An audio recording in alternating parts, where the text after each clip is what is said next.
Mwadhama Kardinali, washama maaskofu wakuu, washama maaskofu,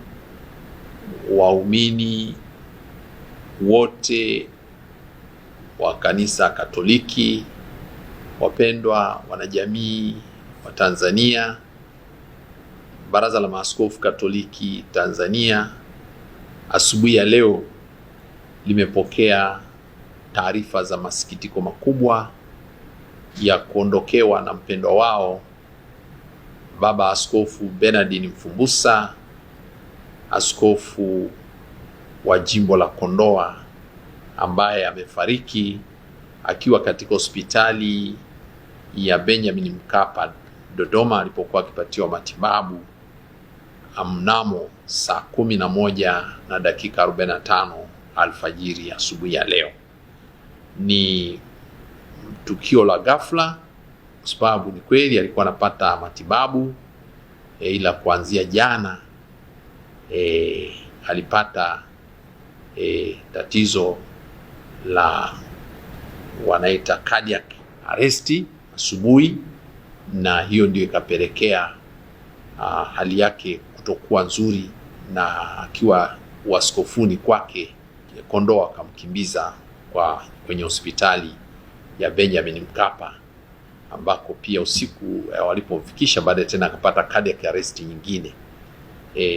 Matibabu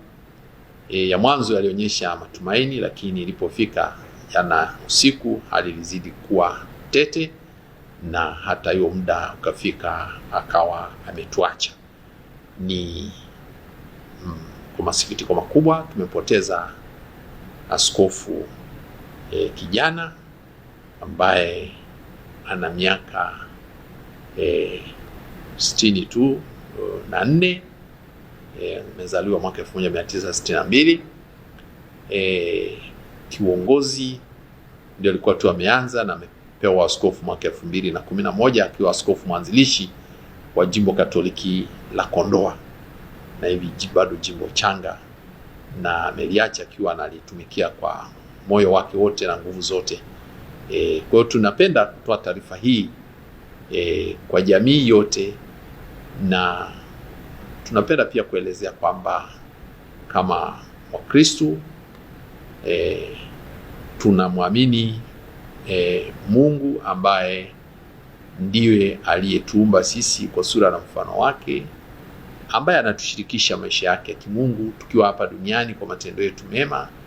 na baada ya kudumu katika matendo mema, baada ya kufa anatushirikisha maisha yake ya uzima wa kimungu huko mbinguni milele yote. Kwa hivyo tupokee msiba huu wa majonzi makubwa, lakini ni msiba ambao tunapaswa kupokea kwa macho ya imani ya Kristo mfufuka. Tunaposherehekea sikukuu ya Pasaka na kukumbuka maadhimisho ya Pasaka, tukumbuke pia ni katika ufufuko Bwana wetu Yesu Kristo ametuhakikishia kwamba kifo si mwisho wa maisha, ni hatua moja kuelekea maisha ya uzima wa milele.